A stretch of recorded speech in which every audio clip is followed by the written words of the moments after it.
Folks, welcome to another edition in Real Estate Experts. As always, I'm your host, Glenn Twiddle, bringing you leading experts from around the country and around the world. And it's to help you traverse the minefield that is the Australian real estate landscape. So whether that's building wealth through property, whether that's buying properties for bottom dollar for your portfolio, whether that's selling properties for top dollar to maximize your profit. Whatever it is in the Australian real estate world, we've got you covered. And today I am stoked. A very special guest with decades of experience. I've managed here in Sydney to pull across a WA, a West Australian real estate agent and author. He's got decades of experience. He has been through every real estate boom, bust, and market condition that you could imagine. And so the wealth of knowledge that he has got is enormous. So we're really going to be able to get some real value out of this in helping our treading the minefield of the property industry. So Aaron Storey, thank you so much for catching up. No problem, it's a pleasure to be here. Mate, I tell you, I'm going to get into the intricacies of your lessons over decades of the real estate market. Yeah. But before I do, I wanted to sort of ask a personal question. You've got a reputation, and certainly, you know, in talking off camera, it's very well deserved, of being one of the most energetic and having the best attitudes. How is it that you keep such a great attitude after all these years in the industry? Yeah, because I love what I do. I actually love the people and getting the good results. So my sport is real estate. So where other people play football on the weekend, I'm at a home open trying to get somebody a buyer sort of thing. So that's what brings me joy. Wow. And you travel around the country not only teaching other people in real estate, because a lot of people come to ask your opinion like I am about how to do it in, how to learn and things. Yeah. But you're also a student yourself. Tell us about the principle of you never stopping learning, even though, many people at your level of experience have stopped learning years ago, decades ago sometimes. Yeah, well, constant and never-ending improvement, that's what it is.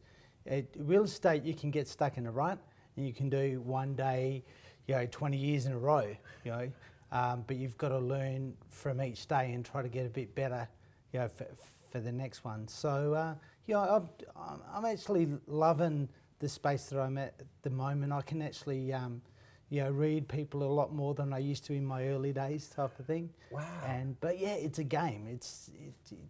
That's why I love it, because every day is different. It's interesting, and before we get on, because I know I've got some specific questions that I sort of put forward that I know that myself and some of my viewers wanted to ask you, but just off the cuff, I wanted to ask you this one about how you've got so much experience and yet you're marketing yourself, almost like a person in their early 20s might, in that you're using social media effectively. You are using Facebook and all of those, what might be considered new media. Could you speak to that for a moment? Like, what is it that has you with decades of experience that you can, as you say, read people well, you've got those classic sales skills combined with today's marketing tactics? Yeah, because the buyers have shifted, and if I want to do the best job for my sellers, I've got to shift with the buyers. And I actually love buyers too. So to get on the buyer side, to understand where they're looking at, what they're doing, it makes a lot of sense. I mean, when I first started, we had the Home Buyer magazine in Perth, and people would go to the Home Buyer magazine on a Friday, and that's all you'd look for. Now it's like you've got to look at different tactics like Facebook, like realestate.com, Reba.com, all the websites, and trying to get the best you can out of those websites. But it does also come back to belly to belly, talking, building relationships with people. It's sort of, I do a two-prong attack.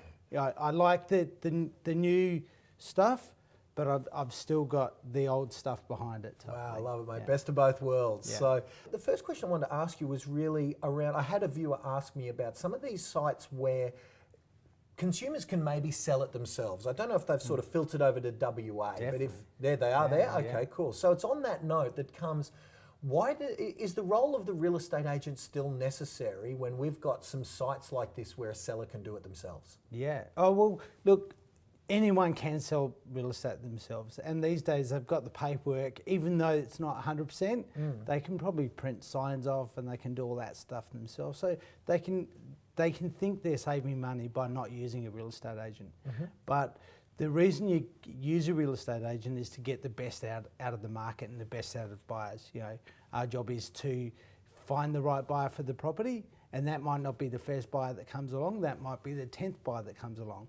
But the guy or girl or couple that will pay you the maximum dollar. Now, you don't know that until we bring that buyer through.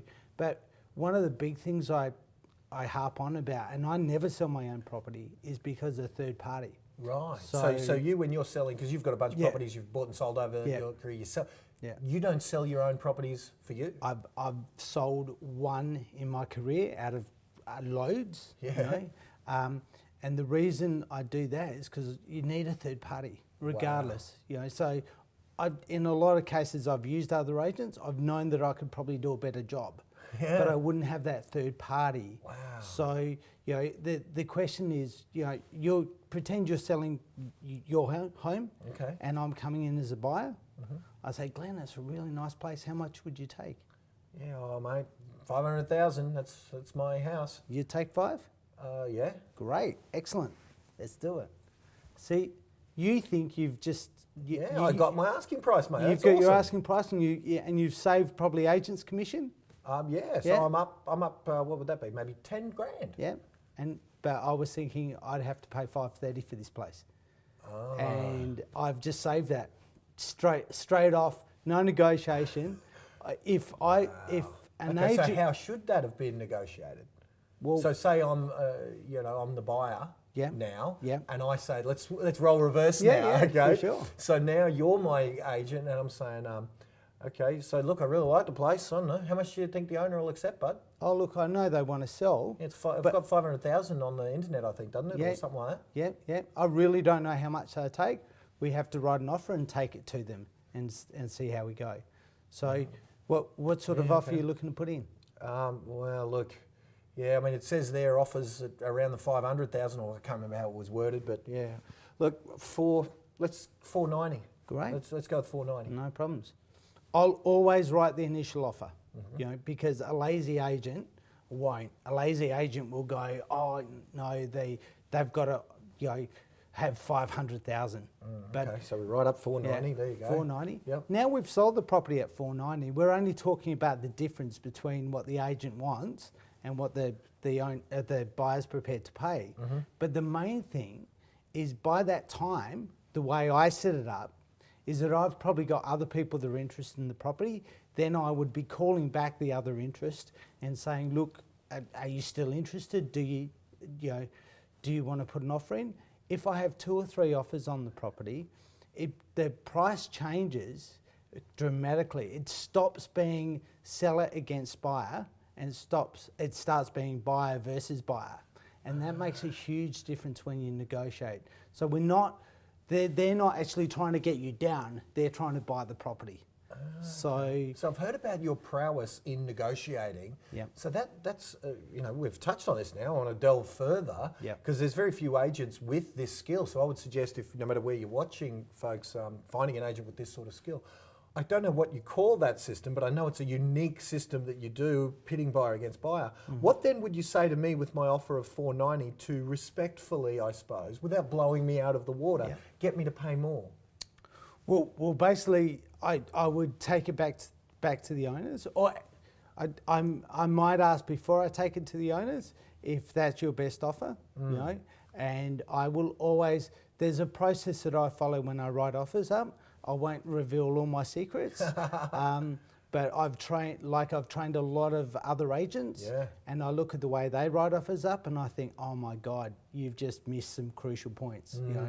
So the way I write an offer up is not unique, but it's been taught to me and it's worked really well for all these years. Well, I bet you whoever taught it to you a couple of decades ago, they've moved on, and you're the That's last right. cusodian of these of this tactic. Well, but it they is were about- champions in their own. They were really successful real estate agents in their own right. For sure. So I've during my career, I've tried to learn from the best and keep what works and ditch what doesn't work. But Yeah, I love that buyer versus buyer thing. That literally, because then you're starting to, I suppose, fear of loss. Fear of kicks loss in. is a huge. You're saying I've got 2 other buyers. I'm here at 490, thinking, well, what's it going to take, mate? Come on. Yeah. Wow. I go back to the classic example years and years ago when we were looking at a swap meet and my wife was looking at a little doll's house. Right. You know, she was sort of interested but not really keen. A lady came over the back and said, I want to buy that. As soon as she saw that, she goes, no, I want to buy it. And there was a little fight. Wow. And I thought, this All is the negotiations it's out so the much window. like real estate. Yeah, you know. whether it's doll houses or house houses, mate. It's the same thing. Well, what it is social proof. Yes. If people see other people wanting it, they know or they think it's got to be good. Because of that, they will pay more. Because, you know, real estate is not a fixed price, you know, property. The emotional content of a real estate transaction can rise dramatically or drop dramatically depending on what happens. If you've got 6 offers on a property, you know, bang, you're going to get the great price. If you've been on the market, one of the crucial questions that, apart from the price, is people ask, how long has it been on the market? Yeah, I ask that myself when I say to an agent, it's funny, Aaron, I don't even know why I ask it, but I do. Yeah. And then when I hear 2.5 months, my offer goes down. Yeah. When I'm an investor, I'm talking about. Yeah, it's true. Wow. Yeah. Time on the market basically shows that there's no one else that's been interested At that price. Yeah, So the it offer comes yeah, down. it That must be be down. But in reality, it might be a really good price, but they're looking at it with eyes of, it's been on 2.5 months. Nobody's. Now, I've had properties that I've taken over from agents after 6 months, and I've sold with 3 offers on the first day, 20 or 30 grand more than the other agent. Just because of the freshen up, or A fresh set of eyes, a fresh campaign? Well, Why is that? Well, a freshen up, but it's staging it in such a way that the buyers don't feel like they're in control, that we give the control back to the seller. You know, it's a whole negotiation game. And it doesn't start with writing the offer up. It starts with when you put the house on the market, all the marketing and everything. So you actually have to play the long game. And the amount of people who come to home opens are a very important thing. If there's that's one where person my brain was there, going. Is you're known for your marketing prowess, So how important is marketing to fill up that home open so that all those buyers can see each other? Talk to us about that. Definitely. I mean, there's a huge difference between a home open when you're the only one and there's no competition around. It's the dollhouse effect. That should be your copy of your next book. It should be called the dollhouse effect. It's true. It's and I've used it so often in my mind. I've got my whole focus is driving competition so I can get the right dollar. Now that doesn't always work, but in the perfect world, if you had competition around every listing that you had, you'd sell them all for pretty good prices. Well, it just goes to show how important that initial marketing campaign is and getting it done right in the first place and following the advice. Have you found, mate, that the way other real estate agents have composed themselves, because as you know, the reputation of agents across the country isn't great, so maybe for our Sydney viewers and things, but because I know not everyone's lucky enough to just live in the suburb you serve and so they can just call Aaron Storey. So, how is it that, has the reputation of agents ever tainted it that they should be listening to agents' advice but maybe they don't because of agents gone by screwing it up, that they treat everything that an agent says with a grain of salt? Oh, definitely. But it shows how important it is, what you just said. You know? Yeah. But it goes back to relationships. So if somebody feels comfortable with their agent, they're going to trust their agent. So you have, and that goes with buyers too. A lot of buyers have been, tossed aside in many years and not looked after. And an agent that's arrogant or an agent that just doesn't do the follow up or doesn't do the right thing won't get the same relationship as an agent that does put that time and that effort in to know. So if it comes down to asking the difficult questions, the agent that's got that relationship is definitely more trusted.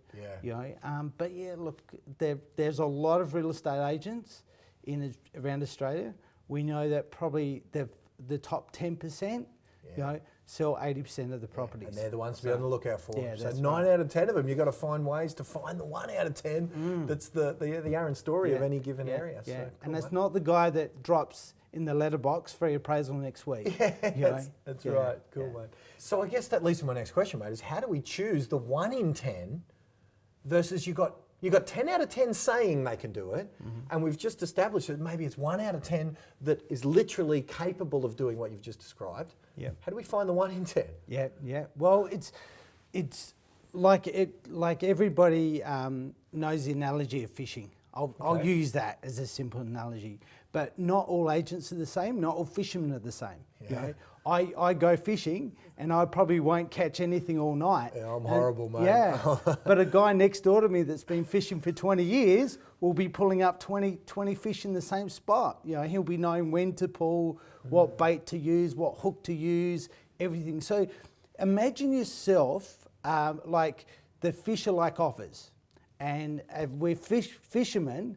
The real estate agents. You've got to choose the right fisherman to get you the right offer. And I suppose that's the thing. What we're looking for, and what my question is you got 2 fishermen walking down to the boat before you've thrown a line in, and you've got to ascertain which one of those fishermen is going to be the one that's pulling up those offers. Well, when you go down the jetty, what fisherman do you look for?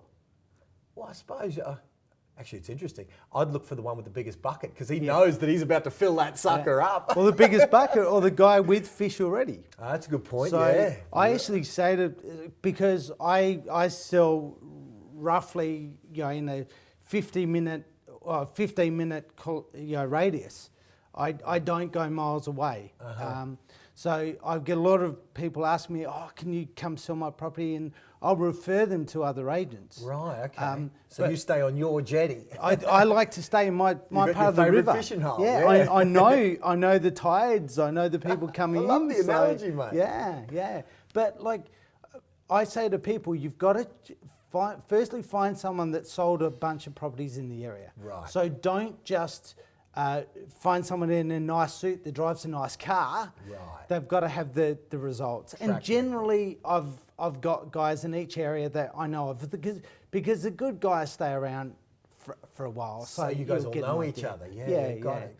And real estate agents are good to each other. Like, you know, if you're friendly, they're friendly to you. There's a lot of like not so nice, but most of them are. Most of the good guys are really nice guys. Well, I suppose you've got a vested interest, though. When you do refer to another area, you've got to make sure that you're only referring to the 1 in 10, not referring to a 9 in 10 that's going to make you look bad. That's right. So it's important that, you know, once you've got a trusted agent, if they refer you to another one, if they're vouching, if Aaron Storey is vouching for someone else, you can bet your butt they're the 1 in 10 that's going to do the right thing by them. But at the same time, I do say to my buyers, my sellers, get 3 people. Okay. Don't just go on my word. Wow. I'll give you who I think might be the best guy for the job, but don't just trust that.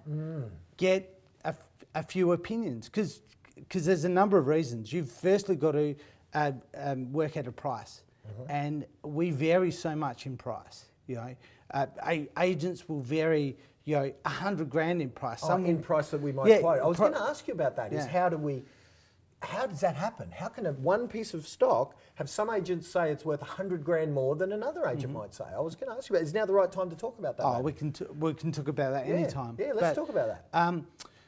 The way it works is there's 2 main components to any price.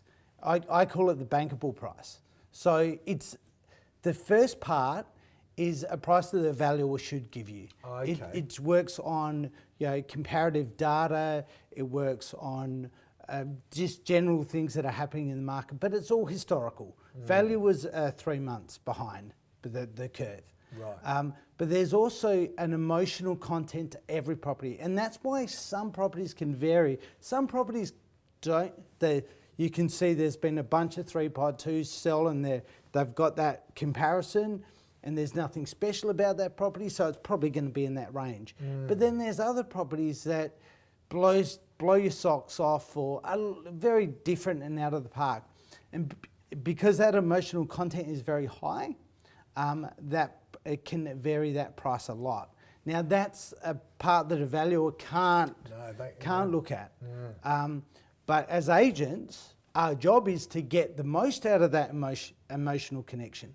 So that can work both ways though, because if the market goes up, the emotional connection is the market's going up, and so prices go up. If the market's going down, the emotional connection for buyers is the market's going down, so we've got to get a good buy. So, and you know, first few weeks on the market, connection goes up because they think, oh good, it's brand new. Everyone wants the new stock, you know. But if it's been on the market for 3 months, they'll think it's not as good as the one that's just come on last week. You know, it sounds really funny, but we are very emotional when we buy a property. Selling is a transference of feeling, and if that property doesn't give you that right feeling, just for some small little insurmountable thing, there could be knocking. Firstly, it might stop you from making an offer, and if it does, you know, if your connection's not 100% there, you might not make as good an offer. So our job is to get that connection and build it up as much as we can. Wow, okay. So getting back to then, you know, a choice of agent, finding that 1 in 10, you know, you're mentioning that, you know, these things can vary up to 100 grand, and for the reasons that you mentioned. So I guess, what other criteria can we be looking for to find that 1 in 10, given the wide variety of price? Yep. Definitely someone you can trust. So we got you already mentioned, I just wanted to footnote this. Yeah. We've already got a bucket load of fish, meaning we've got proof, we've got results within our little area. That's right. And you mentioned now someone we can trust. How do we find that? Well, that's where you really have to meet somebody. You know. But also, I tell people, don't just meet them, have them come to your place. Go meet them at their home opens. The agent that you're looking for is probably an agent with listings in your area, because that agent will have access to buyers that you might not have access to. Got it. You know? Hence the fish. They're already fishing in your pond. Well, they've got a number of lines in the water, so you know they can pull up multiple lines. I love that analogy, mate. Yeah. Well, it's, you know, when I think about, sorry, I'm at a home open and it's cold and wet, and I'm thinking about those fishermen that stay out all night. Yeah, it's the same thing. That's just what I'm doing it for, is to catch that one fish. And a fisherman, a good one, is very persistent. It will keep going and wait for the right one to come along. I think I'm the same way as far as waiting for that right buyer and working as hard as I can to get that right buyer. Wow. So we want to go to their fishing hole. We want to go to their open home. What are we on the lookout for at that open? There's a couple of main things, but firstly, it's how they present themselves, how they look and act towards other people, not just you, but. And also, a question that I'd ask is, if you ask the agent how much they take, because if the agent goes, oh, I think they'll take, you know, X amount, or they might be, you know, we might be able to drop. That's the worst agent you can get. Because you're showing, like you did before, they're not a good negotiator. That's right. They're giving it all away straight away, and they're basically just saying, you know, whatever you're willing to pay, mate. I'll sell because of the price. But my core belief is I've got to look after my vendor's best interest. You know, and every real estate agent, if they don't have that belief, they shouldn't be in real estate. So the vendor's best interest is not served by telling somebody, oh look, if you make them an offer of this, we might be able to get them down to that. You know, because they're doing it to get the sale rather than to get you the proper result. You know, I've had plenty of situations where I've had agents that really just haven't done the right thing by people, and I get so upset. But so I mean, in most legislation, I'm sure it's in WA, because definitely where I'm from in Queensland, I'm sure where we're at in New South Wales here, it's legislative that they're obligated to get the best price, but just those 9 in 10 agents just. It seems like their job is to get the property sold no matter what, rather than get the property sold for the highest price possible. Is that your kind of what you've found in all the transactions you've done over the years? Yeah, definitely. But it's not even a conscious thing. Like they're habits that good athletes have. They're habits a good fishermen have. There's habits that good real estate agents have. And one of the main habits is writing every offer. You know, because if you don't write every offer, you know, you never know where that offer's going to end up, But I'll give you a perfect example. Some of my greatest lessons have been from properties that I've bought from other people. Right. So you as a consumer as opposed to as an agent. Yeah, okay. I always make sure. Well, I love real estate, so I've had real estate from really young, Yep. and I invest in real estate all the time. So I buy through I buy through other agents. You know, I want to find other agents' properties. Yep. So I've gone to other agents, and you know, I had one, for instance, had a price range on the property, and I said, look, I want to put a price in just a little bit under that range. He said, no, don't worry about it, and I'm not writing any offers under that range. Right. You know? Okay. So you wouldn't even write it up. No. Now, I was prepared to go into that range, but I just wanted to, you know, wanted to start have a a bit bit of below it. negotiation. And I've done that as an investor. Yeah, Absolutely. Probably all of us do. Everyone does it, you know. And if you don't realise that people are playing the game, you know, you can just go, all right, they're not interested or they can't afford that. But in reality, I would have paid a bit more, you know. But what happened is he said no to writing an offer. I went off and bought a car that next week instead of buying a house. Well, screw it, I'm buying a car then. I should have bought the house in hindsight. But I bought a car. But plenty of people go and would buy another house instead of buying that house. They make an offer on something else. He called me back 3 weeks later and basically said that they will take the offer, you know, that you would have put in. And I said, sorry, it's already gone. I've found another property. I've bought a car, sorry. And then I find out about three months later, he sold it for 30 grand less than what I offered. So in turn, you would have even went up. Yeah. So not only did he cost him 30, Yeah. maybe even 40 or 50. He might have, yeah. Wow. Definitely. See, I shudder to think that if that was in the hands of your buyer versus buyer scenario, Yep. that was easily a minimum 30 grand expenditure. Clearly, we've just said, but probably 40 or 50. Yeah, that's right. All agents aren't created equal. No, that's right. Well, that's why you should be on the lookout for a good one. Yeah, for sure, definitely. mate. That's probably one of the most important parts of selling your house, because you don't get a second chance. It's true. You've just got one chance to do it well. And we only sell a house, for most Aussies, we only do it maybe, 3, 4, 5 times in a lifetime, because most of us aren't serial investors who do this a lot. Yeah. We do it, you know, a couple of times in a lifetime, Yeah. and every time that's our one chance. Yeah, and generally that chance is their place of residence, and it's tax-free money. Yeah, So wow. 40 grand in tax-free money is like equivalent to 60 grand normally. So it might be we a make year or two's wages. That's Full time. right. I mean, most Aussies, we never save up 50 or 60 grand. Yeah. I've done 40 grand for people in plenty of times. So that's like a year's wages for them. Yeah, you know? yeah. That's the difference between a comfortable retirement and God knows. Yeah. So, mate, my last question is, I suppose I want to tap into your experience. You know, you've got 25 plus years experience. What that means, that takes us back to the mid-90s. So you've seen every boom, bust, flat, falling market. You've seen it all, and you've flourished in it all, helping people maintain. You've recommended people not sell because of market conditions. Definitely. So how has the market changed? How has the landscape changed in 25 years so that you can truly have home sellers being served no matter what the market conditions? Give us your overall take in closing, how our consumers should be looking at their market in their neck of Australia. Yep. Well, one thing is you've got to have confidence in the real estate market. The market is long term. It is a good market to be in. You know, especially if you own your own house. We're not taxed. That's a tax-free investment. It's one of the best investments you could ever get. Right. So it's better than whatever the newest Bitcoin is, or all of that craziness. Yeah. Still solid on that. Yeah. Well, I grew up in a house that we rented. So from being young, I knew that we rented our house. So to have that sort of security as a young kid, I remember wanting that. And I remember when I grow up, I'm going to get my own house. I'm not going to rent like my parents did. Right. And that was one of the main motivations of my early life, is to own my own house. So, you know, once you've got that sort of security, then you can work on other things. But, you know, what I'd say to people is the mindset you're in today is not the mindset you'll be in tomorrow.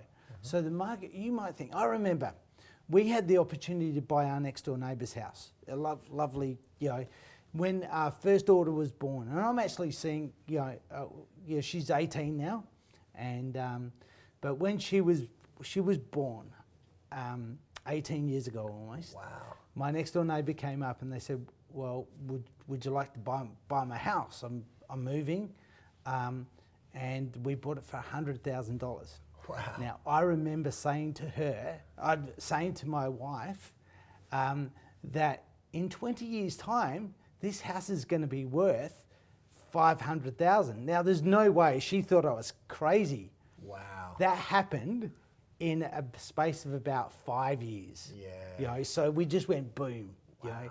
So I say this to buyers all the time, and this is probably one of the good things that I've got to offer buyers, is that you think that the market's not going to go up, and nobody knows the market. I remember selling a house back when the market went gangbusters in 2006 in Perth. Yep. I sold it. I did a development on the property. I worked night and day, and I made $5,000. I sold it for $145,000. The next year, the guy, without doing anything to the property, sold it for $310,000.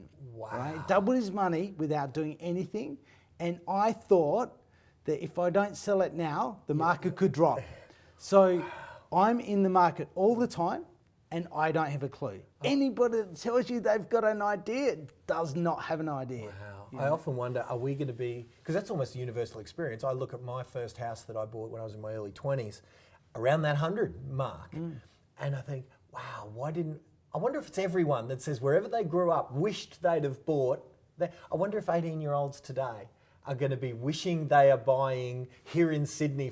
Remember when you could buy a place for under $1 million, Aaron? Remember that? Now that they're all 8 million or something, I wonder. Remember when you didn't have to live as a generational mortgage?